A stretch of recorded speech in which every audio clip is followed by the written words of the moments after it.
All right, so you're starting a home service business. I'm going to give you 3 mistakes that you want to avoid while you get started to help get you on the right track, because I made these mistakes and it's important for you to know this. Number one, you have got to make sure that you are always hiring early on. Here's the deal. You need practice. If this is your first time owning and operating a business, or even the first time interviewing individuals for a position in your business, guess what? You need practice. You are not going to know what to look for, because guess what? People will tell you exactly what you want to hear to get the job. So the reality of the situation is that you need a proven process early on. So mistake number one is hiring people through word of mouth.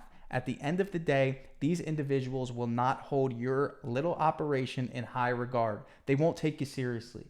The reality of the situation also is that you want to make sure that you have a system to generate leads, which are potential applicants in your business that you don't need to rely on your personal network for.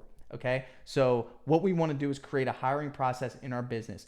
If we are reaching out to individuals saying, hey, do you know someone that can paint that would want to work with me? Or do you know this? Do you know that? It's convenient because ultimately you're relying on their recommendation, but have they really vetted them? Probably not. So what you need to do is you need to make sure that you have a process in place. Now, I've had some people into my business that I've gotten through word of mouth, but I also took them through our proven process to make sure they are who I believe they are, or they are who I'm expecting them to be. I have an individual in my business. He loves sending me his friends that want jobs, but he knows the drill.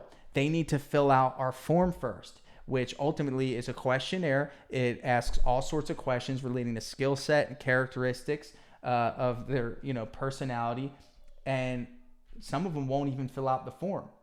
And it's always a running joke because he knows that, I don't know if they're going to fill out the form. Well, there you go. They're not going to be a good fit. Because if they can't fill out a form, they don't value the opportunity. And when they get on site with us, they're not going to hold themselves in the high regard that we need them to hold them, or we need them to hold themselves to get to the next level. So mistake number one is hiring friends, family, word of mouth without doing any sort of vetting, to make sure that they're who they should be to help you grow your business.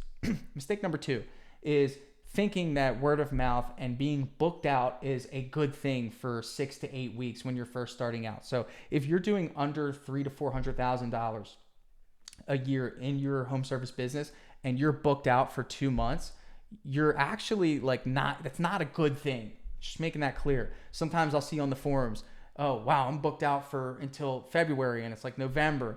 And I can just tell that they don't have a business that's just them and 2 other people or 3 other people, and they're extremely proud of that. And the reason why that's a bad thing is because you have customers that would probably want the job done a lot quicker, but you are so booked out that they have to go with someone else. There's going to be an average amount of customers that would go with you if you were available that you're just letting slip through the door because you don't want to grow to that second crew, right? Or whatever is going to require you to cut that lead time down to 3 to 4 weeks.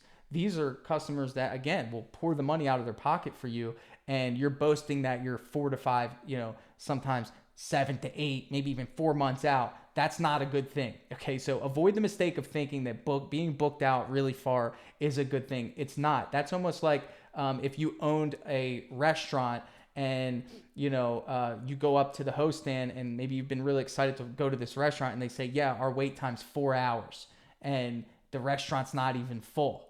That means that you're completely understaffed. Now, if the restaurant was full and they were bustling with business and people are pouring out holding to-go boxes, okay, now you're at a good position where you could boast about that. You have 5 crews, all the vans are wrapped, everything's operating efficiently, and it's yeah, sorry, if you want us, you have to wait. But you're not even at that point yet. You're just not growing because of whatever's stopping you from growing. So that's number 2.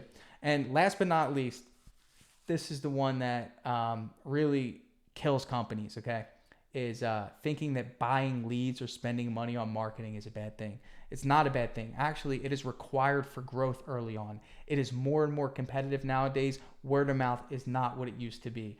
That goes back to, the second thing of just boasting that you're so far booked out and you don't need to spend anything on marketing. this is a major bottleneck. You should be spending your money on marketing. You should be spending so much on marketing it makes you feel uncomfortable, because what it's going to do, it's going to force you to grow. Because if you know the leads are coming in, then you need to make sure that the production can match the level of lead flow. Now, of course, your sales process is in the middle of that, and based on how good your sales process is going to determine the quality or the conversion rate of those leads. But at the end of the day, if you're spending money on marketing and you're not selling, at least that highlights, hey, we have a sales issue here that we need to figure out. So for me, at the end of the day, the goal here is for you to identify that these are bottlenecks in your business that you really need to make sure that you zero in on. These are things that I had to highlight early on in my business and shine a light on. Ultimately, the big one for me was buying leads. At the end of the day, I knew that if I were to grow, I had to spend the money to make the money. One of the things that I teach my students, my contractors that I coach, is at the end of the day, you have to get rid of the employee mindset when it comes to money. When you are an employee, you get a paycheck, you pay your bills, you spend money on what you need, your necessities, sometimes your entertainment, and you save what's left, right? When you become a business owner, there's this major component that we're not taught, and you really only hear about it from successful business owners. And that is, when you get money, the first thing you need to do is you need to reinvest that money to make sure more money comes in. And how do we do that? We spend money on marketing. So take these 3 tips, avoid these mindsets at all costs to help grow your painting business, your roofing business, your siding business, your flooring business, and you will crush it. So take that. I'd love to hear your thoughts in the comments. If you would like a free coaching session, I offer a business breakthrough coaching session. It is a 40-minute to 1-hour free coaching session that you can take advantage of. Click the link in the bio. Also, check out the Contractor Secrets podcast for more content, more coaching sessions, more tips and advice. Make sure to subscribe to my channel. I appreciate you listening. We'll catch you on the next one.